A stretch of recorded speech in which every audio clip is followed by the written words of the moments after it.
Bem-vindos ao canal A Lei e o Testemunho. O tema de hoje será o Santuário Celestial. Mas isto depois da vinheta.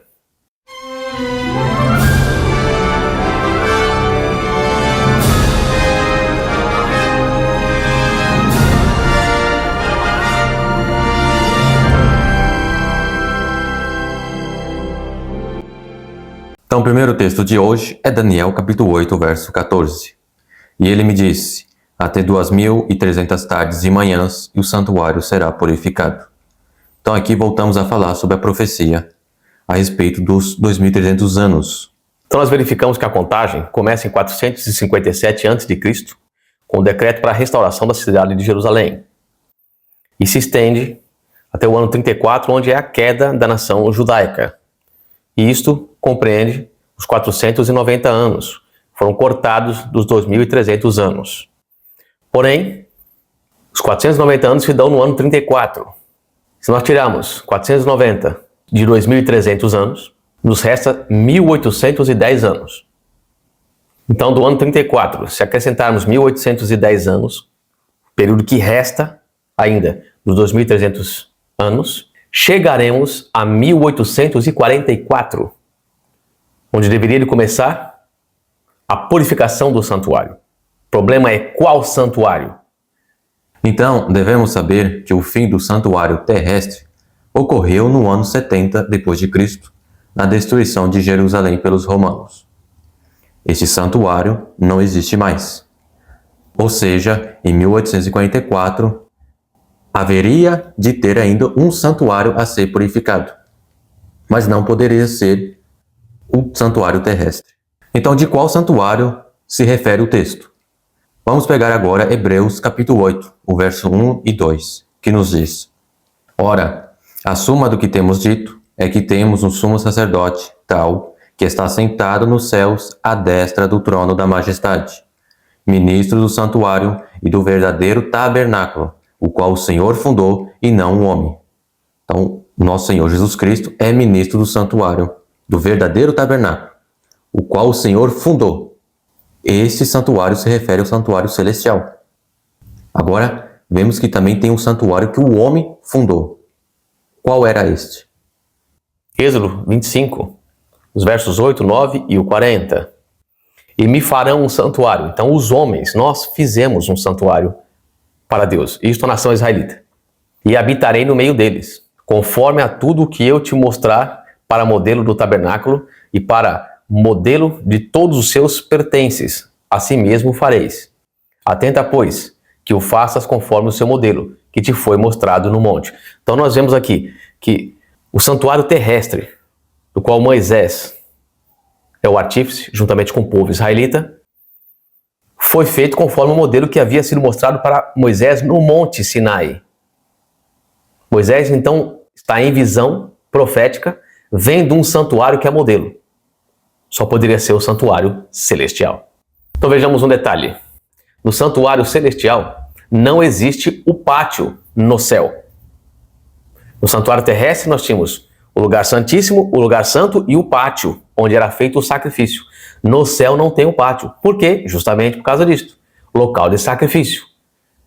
Local de sacrifício é onde morria-se a vítima, ou seja, o cordeiro, o bode, o carneiro. No céu não tem morte, só pode ser na terra. O pátio representa a terra, onde Cristo deveria de morrer, onde era sacrificado o cordeiro. Esse é o pátio. No pátio também havia uma bacia de lavar, que representava o batismo. Onde é que as pessoas se batizam? Na terra. Então o santuário celestial não contém o pátio é a terra. Agora em Números capítulo 8, verso 4. E era esta a obra do candelabro, obra de ouro batido. Desde o seu pé até as suas flores, era ele de ouro batido. Conforme ao modelo que o Senhor mostrara a Moisés, assim ele fez o candelabro. Então vemos que um dos utensílios do santuário terrestre era justamente o candelabro. E Moisés viu um candelabro e executou conforme o modelo. E agora, Apocalipse capítulo 4, verso 5. E do trono saíam relâmpagos, e trovões e vozes, e diante do trono ardiam 7 lâmpadas de fogo, as quais são os 7 Espíritos de Deus. Isso aqui é o candelabro que Moisés havia visto. Só que João vê simbolicamente, mas no lugar santo do santuário celestial. Um outro utensílio é justamente o altar de incenso. E vemos que em Apocalipse 8, o verso 3, nos diz: E veio outro anjo, e pôs-se junto ao altar, tendo um incensário de ouro. E foi-lhe dado muito incenso, para o pôr com as orações de todos os santos, sobre o altar de ouro, que está diante do trono. Então, no santuário celestial, vemos também um altar de incenso. E agora, Apocalipse 11, verso 19. E abriu-se no céu o templo de Deus, o santuário celestial. E a arca da sua aliança foi vista no seu templo. E houve relâmpagos, vozes, trovões, terremotos e grande saraiva. Então aqui João, ele vê o templo de Deus, o santuário celestial. Foi aberto para ele. E ele viu lá dentro a arca da aliança. E o que tem dentro da arca da aliança? Os 10 mandamentos. Justamente. Por isso que Apocalipse capítulo 15, o verso 5 nos diz: E depois disto olhei, e eis que o templo do tabernáculo do testemunho foi aberto no céu. Ou seja, João falando a respeito da arca da aliança e diz justamente com esses termos: o templo do tabernáculo do testemunho. O testemunho se refere à lei de Deus, os 10 mandamentos. Então o templo do tabernáculo do testemunho que foi aberto foi o lugar santíssimo que João vê. Por que testemunho? Porque Deus testemunhando do seu próprio caráter, escrevendo em tábuas de pedra. Então vemos que o santuário celestial há 2 compartimentos. O lugar santo, onde João viu justamente o candelabro, o altar de incenso, e agora ele vê o lugar santíssimo, onde se encontra a arca da aliança e a lei de Deus. Agora em Hebreus capítulo 6, o verso 19 e 20, a qual temos como âncora da alma, segura e firme, e que penetra até ao interior do véu, onde Jesus, nosso precursor, entrou por nós, feito eternamente sumo sacerdote, segundo a ordem de Melquisedeque. Então notamos que não só existe o santuário celestial, mas também existe o véu de separação entre o santo e o santíssimo. Então nós temos um véu para o santo, depois nós temos um véu para o santo e o santíssimo, separa os 2 compartimentos.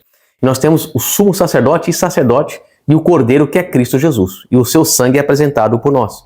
Cristo tem o seu peitoral onde ele nos leva lá dentro do santuário celestial. Todas essas representações que contém o santuário celestial, que foi mostrado para Moisés no monte, ele executou conforme o modelo. Então, ou seja, existe o santuário celestial com tudo aquilo que Moisés havia visto e executado para o santuário terrestre. Agora Hebreus 9, verso 12. Nem por sangue de bodes e bezerros, mas por seu próprio sangue entrou uma vez no santuário, havendo efetuado uma eterna redenção. O santuário celestial existe. Agora não é somente no livro de Hebreus e de Apocalipse que encontramos o santuário celestial. Veremos agora alguns textos na Bíblia referentes ao santuário celeste. Em Isaías capítulo 6, o verso 1. No ano em que morreu o rei Uzias, eu vi também ao Senhor assentado sobre um alto e sublime trono, e a cauda do seu manto enchia o templo. Isaías vê justamente Deus assentado no seu trono, no seu templo, ou seja, no santuário celestial. E agora Salmos 24, verso 3. Quem subirá ao monte do Senhor? Ou quem estará no seu lugar santo do santuário celestial? Temos também Salmos, capítulo 15, verso 1. Senhor, quem habitará no teu tabernáculo? Quem morará no teu santo monte? Encontramos a resposta em Apocalipse 7, o verso 14 e 15. Que nos diz: E eu disse-lhe, Senhor, tu sabes. E ele me disse: Estes são os que vieram da grande tribulação, e lavaram as suas vestes e as branquearam no sangue do Cordeiro. Por isso estão diante do trono de Deus e o servem de dia e de noite no seu templo. E aquele que está assentado sobre o trono os cobrirá com a sua sombra. João vê aqui a cena no santuário celestial.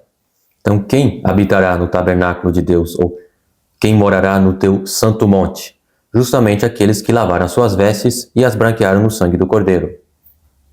Agora em Salmo 68, verso 5. Pai de órfãos e juiz de viúvas é Deus, no seu lugar santo. Do santuário celestial. E agora Deuteronômio, capítulo 26, verso 15. Olha desde a tua santa habitação, desde o céu, e abençoa o teu povo, a Israel, e a terra que nos deste, como juraste a nossos pais, terra que emana leite e mel. A santa habitação no céu é o santuário celestial. Agora em Zacarias, capítulo 2, o verso 13. Cala-te toda a carne diante do Senhor, porque ele se levantou da sua santa morada. Agora Isaías 63, verso 15. Atenta desde os céus e olha desde a tua santa e gloriosa habitação, santuário celestial. Salmos 33, verso 14. Do lugar da sua habitação, contempla todos os moradores da terra. E agora Salmo 5, verso 7. Porém, eu entrarei em tua casa, pela grandeza da tua benignidade, e em teu temor me inclinarei para o teu santo templo. Então vemos que o salmista diz que ele entrará na casa de Deus pela grandeza da tua benignidade, ou seja, na grandeza pelo teu amor de entregar o seu filho para salvar o pecador. E nos diz ainda, me inclinarei para o teu santo templo. E vemos que Apocalipse 4 e Apocalipse 5, vemos os 24 anciãos, os santos, justamente se prostrando diante de Deus no seu santuário celestial. Agora Salmo 27, verso 4. Uma coisa pedi ao Senhor, e a buscarei, que possa morar na casa do Senhor todos os dias da minha vida, para contemplar a formosura do Senhor e inquirir no seu templo. Agora Salmos, capítulo 23, o verso 6. Certamente que a bondade e a misericórdia me seguirão todos os dias da minha vida, e habitarei na casa do Senhor por longos dias. Davi fazendo referência aqui que habitará por longos dias na casa do Senhor, nos 1000 anos, no santuário celestial. Agora Jeremias, capítulo 25, o verso 30 e 31. Tu, pois, lhes profetizarás todas essas palavras, e lhes dirás, o Senhor desde o alto bramirá, e fará ouvir a sua voz desde a morada da sua santidade. Terrivelmente bramirá contra a sua habitação, com grito de alegria, como dos que pisam as uvas, contra todos os moradores da terra. Chegará o estrondo até a extremidade da terra, porque o Senhor tem contenda com as nações. Entrará em juízo com toda a carne. Os ímpios entregará à espada, diz o Senhor.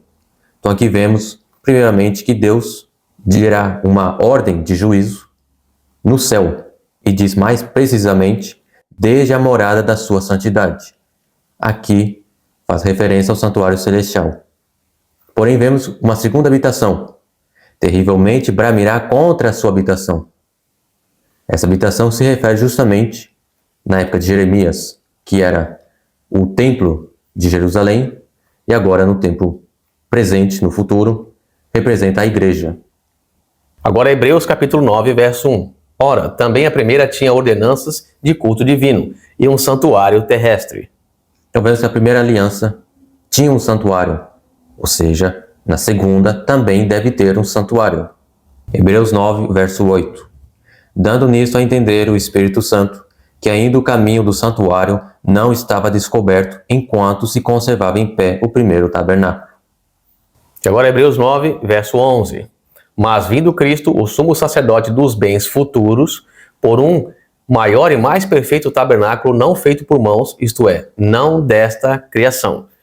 E agora caindo o santuário terrestre, pois perdeu toda a sua funcionalidade com a morte de Cristo, surge a nova aliança e com ela traz o santuário celestial. O santuário dos bens futuros, um santuário melhor não feito por mãos humanas, mas pelo próprio Cristo Jesus.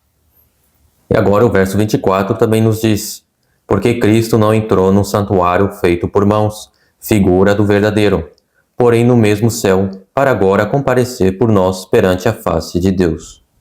Então aqui está muito claro que o santuário celestial é justamente o santuário da nova aliança. E agora Daniel capítulo 8, verso 14. E ele me disse, até 2300 tardes e manhãs, e o santuário será purificado. Não tendo mais o santuário terrestre, qual santuário deveria ser purificado? O celeste. Justamente. Agora, muitos dirão que, como pode que um santuário que está no céu, que não tem pecado, aparentemente, pode passar por um processo de purificação? Então vejamos Hebreus capítulo 9, o verso 22 ao 24.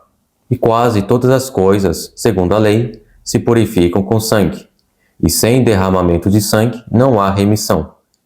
de sorte que era bem necessário que as figuras das coisas que estão no céu assim se purificassem, mas as próprias coisas celestiais com sacrifícios melhores do que este, porque Cristo não entrou no santuário feito por mãos, figura do verdadeiro, porém no mesmo céu para agora comparecer por nós perante a face de Deus. Então, como no santuário terrestre havia justamente o processo de purificação através do sangue de bodes, de carneiros, de bezerros, o santuário celestial também deve passar por um processo de purificação, mas agora com sacrifícios melhores do que esses do tabernáculo terrestre, ou seja, com o sangue de Cristo. Então, no próximo estudo, falaremos sobre a purificação do santuário, como era realizada. Justamente. Nos aguardamos, que Deus nos abençoe e até lá. Amém. Amém.